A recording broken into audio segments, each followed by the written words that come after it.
おはようございます。たかしです。本日は5月17日金曜日、ただいま8時17分。それではポンド円、ドル円の相場分析をやっていきます。最初にお知らせです。FX 初心者の方に向けて YouTube メンバーシップで基礎力アップ動画を毎週配信してます。トレードを基礎から学びたい、もしくは学び直したい方はぜひご利用ください。では前半はポンド円、後半はドル円をやっていきます。まずは日足からですね。昨日の日足はこちらですね。長い下髭の陽線になっております。午前中一度結構下落したんですが、結果的には日足単位でその下落部分を全て打ち消した、そういう形になってきてますね。直近の高値がここですが、ここ3日間ほど高値は同じぐらいのところで止まっているんですよね。昨日も上昇はしてきたんですが、一昨日の高値は超えられておりませんので、現在地付近を上抜けるかどうかっていうところに注目です。基本的には上昇トレンドです。GMMA の青帯が上向きですので上昇トレンドですので、このまま上昇していく可能性は高いとは考えますが、現在は月足のライン、この赤い水平線ですね、198円付近っていうのが前回も意識されておりますので、今回もそれがそろそろ近づいてきてますよね。現在が197円付近にありますので、198円までだいたい1円ぐらいというところで、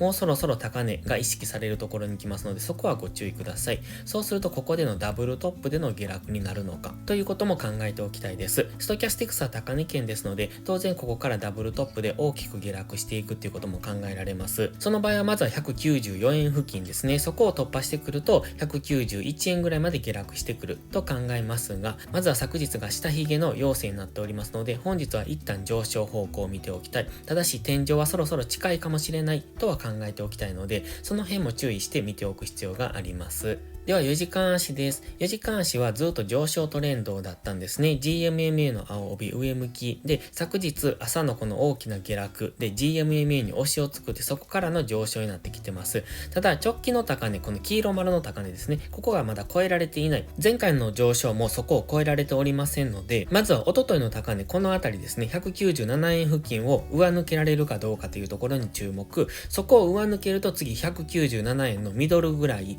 が意識されてくると思いますので、だいたい197円から 197.5 のそのゾーンですね、そこを突破できるかどうかを見ておきたいです。そこを突破してくると次はこの 200.5 というオレンジの水平線、これが4月29日の高値になるんですが、そこを目指して上昇してくる可能性が高まりますので、その辺の動き、逆に言えば今は結構節目にありますので、ここから下落するかもしれないというところにあるので、その辺も見ておきたいですね。では1時間足です。1時間足は昨日強く下落したんですけれども、その前の日、一昨日から比較的下落方向には動いていたんですね。そしてそこでここジグザグというトレンドを作っているの分かりますか？この昨日の下落も含めて、一昨日の高値からジグザグというトレンドを作って下落してきている。そしてこの戻り高値、ここですね、196.5 付近を昨日上抜けてきておりますので、基本的にはここからもう一段上昇すると考えておきたいです。ただそれが先ほど言っていた197円付近を明確に上抜けられるかどうかっていうところが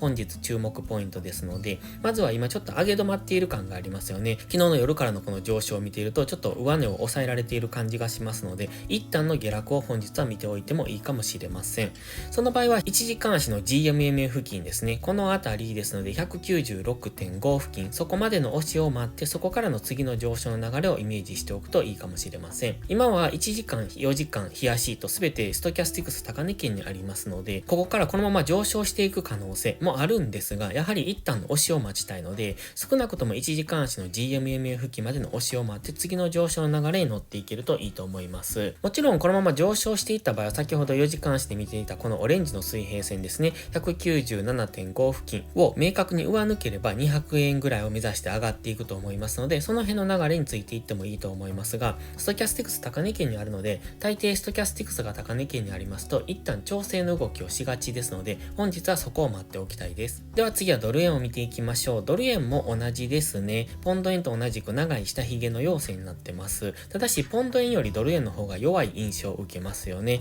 現在ドル円も同じく GMMA の青帯に沿って上昇中。そして昨日はそこから反発をしてきました。ただストキャスティクスはデッドクロスしてますし、マクディも今下向きですよね。ですのでここから上昇どんどんしていけるかっていうと、ちょっとそこは難しいかもしれませんので、その辺はご注意ください。ただもし本日下がっってきたとしても、日足の GMMA で反発してきております。過去もそうですが、GMMA に近づけば反発上昇してきてますので、本日下落してきても下がったところは買われやすくなりますので、押し目買いを考えるのであれば、一旦の下落を待ちたいところです。では4時間足です。ちょっとドル円はやはりポンド円と比べて上値が重い印象ですよね。昨日は結構強く下落したんです。この直近の上昇に当てたフィボナッチリトレースメントの 61.8%、153.7 付近まで下落して、そこからの上昇になってきております。結構強くは上昇してきているんですが、一昨日の下落をまだ取り返しておりませんので、本日もう一段上昇して、この 156.6 付近まで上昇してこれるかどうかっていうところに注目です。現在 GMMA の青帯横ばいですよね。ですので、大枠ではレンジを想定しておいた方がいいかもしれませんね。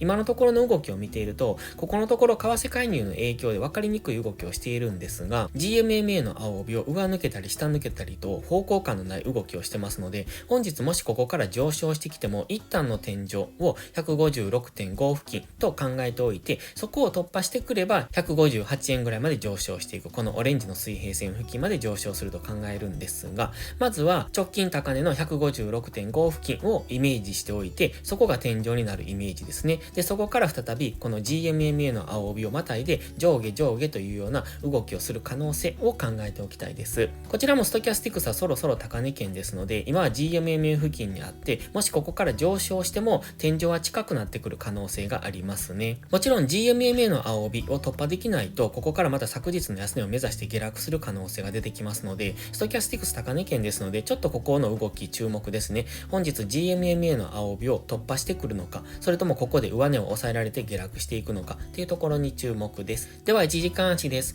現在は4時間足の GMMA の青帯がすぐ上にありましたよね。1時間足の GMMA の青帯は昨日上抜けてきてますので、ここでどちらに抜けるかっていうところを見ておきたいですね。ですので考え方としては単純です。1時間足の GMMA の青帯を下抜ければ昨日安値を目指して下落する。そして1時間足のこのすぐ上にある4時間足の GMMA の青帯を上抜ければ 156.8 付近を目指して上昇していくと、この高値ですね。先ほど言っていたのが 156.5 付近と言ってましたので、だいたいこの辺りになりますので、これが直近の高値ですので、156.5 から 156.8 の間、その辺りを目指して上昇していくだろうと考えておきたいので、まずここ、現在地付近は上昇するかもしれないし、下落するかもしれないという分かりにくいところにあるので、そこはご注意いただいて、その GMMA の青帯、4時間足の GMMA の青帯を上抜ければ上昇していく、1時間足の GMMA の青帯を下抜ければ下落していくという、まずはそれがどちらに動いていくのかっていう動き出しを待っておくといいと思います。それでは本日は以上です。この動画が分かりやすいと思ったらいいねとチャンネル登録をお願いします。そして最後にお知らせです。ノートのメンバーシップ会員を募集中です。毎朝更新の相場分析に加え、週末には分かりやすいスキルアップ動画を投稿してます。FX で勝てるかどうかは知識量の違いが決め手です。週末動画でどんどんその知識を蓄えていってください。FX を基礎から学びたい、知識レベルを上げたい、そんな方のお悩みを解決します。また、ノートでは有料マガジンを含め、複数の視聴プランをご用意してます。ノート限定の掲示板機能では、リアルタイムな相場の気づきも投稿してます。ノートメンバーシップは初月無料です。ただ、7月から値上げを予定しておりますので、ご興味のある方はお早めの登録がお得です。また、限定動画だけをご希望なら、YouTube メンバーシップでもご視聴いただけます。詳細は概要欄をご覧ください。それでは本日も最後までご視聴ありがとうございました。たかしでした。バイバイ。